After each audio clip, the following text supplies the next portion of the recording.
Romo, ketika Romo datang ke Indonesia tahun 60-an awal, itu kan tentunya Indonesia yang sekarang ini sudah sangat jauh berbeda.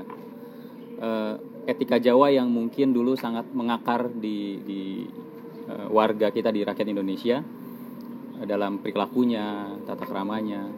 Itu mungkin sekarang saya tidak tahu, saya tidak pernah tinggal tahun 60-an, tapi tentunya banyak perubahan. Apalagi dengan arus informasi seperti sekarang ini. Apa yang Romo lihat, perubahan mendasar yang ada yang Romo lihat saat ini? Ya, perubahan, sebenarnya saya berpendapat bahwa budaya Jawa dalam arti sikap khas Jawa, komunikasi Jawa belum begitu banyak berubah. Yang tentu berubah adalah konteks, jalan menjadi baik, pekerjaan banyak menjadi modern. Orang Jawa di Jakarta juga tidak sama dengan yang di Jawa Tengah misalnya. Mungkin bahasa Jawa sudah lebih buruk, lebih banyak yang tidak mampu bicara bahasa Jawa yang benar. Tapi kesan saya tidak hanya budaya Jawa, budaya-budaya di Indonesia mempunyai resistensi yang kuat. Jadi tidak mudah tercaplok oleh modernitas.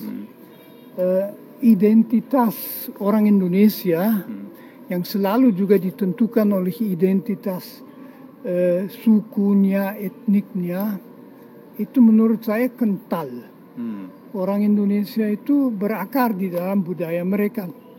Kalau melihat secara lahiriah di Jakarta ini, kebanyakan orang Indonesia pakai pakaian barat. Berbeda misalnya dengan India atau Pakistan. Tapi mereka tidak menjadi orang barat karena itu. Jadi mereka tetap orang Indonesia, dan orang keliru sekali kalau mengira bahwa di sini kehilangan budaya.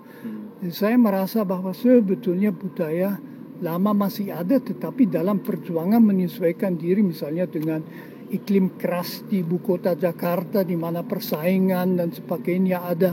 Maka selalu ada ancaman kekerasan. Itu juga ada di dalam budaya Jawa. Jadi saya tidak mau mengidealkan budaya Jawa seakan-akan tidak ada masalah juga. Kalau kita melihat wayang, yang paling mengerikan adalah akhir perang Baratayuda, itu jarang dimainkan karena begitu mengerikan. Juga termasuk kenyataan manusia.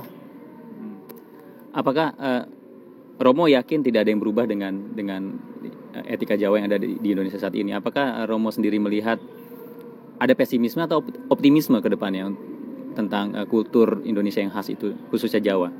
Ya, tidak ada perubahan, saya kira itu juga berlebihan. Tentu ada banyak perubahan, tapi saya sendiri sebetulnya optimistik bahwa orang Jawa dalam 50 tahun mendatang juga masih tetap orang Jawa, dan itu mungkin juga berlaku bagi orang Minang.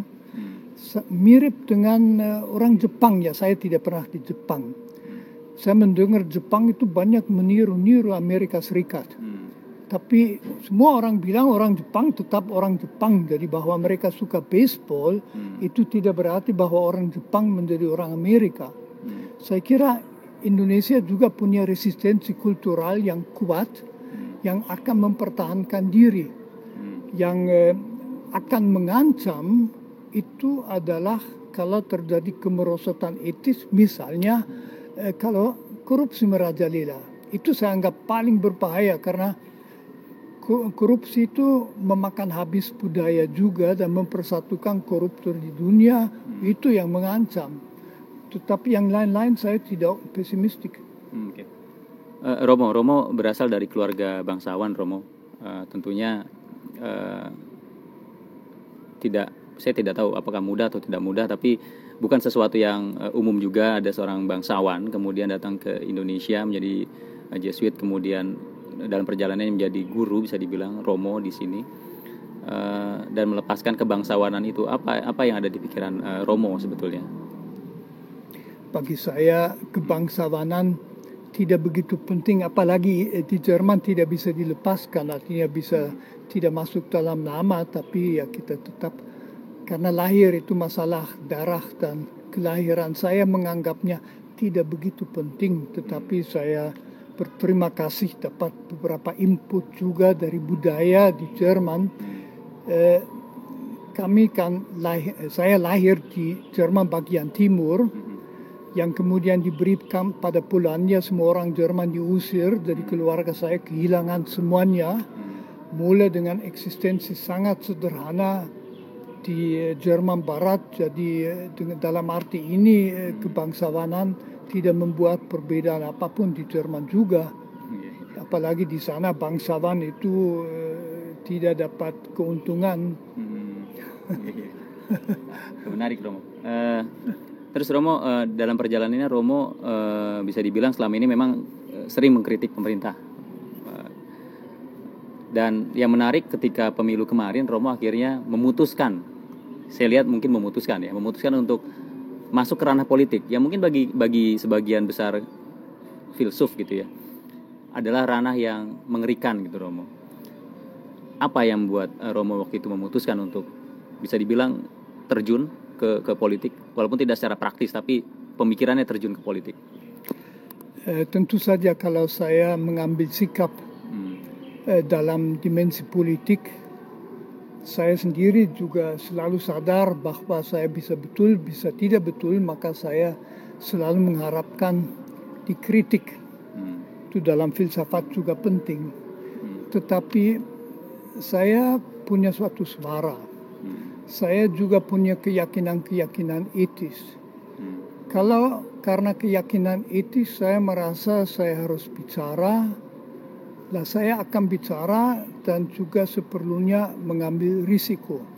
Saya bicara atas nama saya sendiri, tidak atas nama agama saya, tidak atas nama suatu kelompok, melainkan atas nama saya sendiri.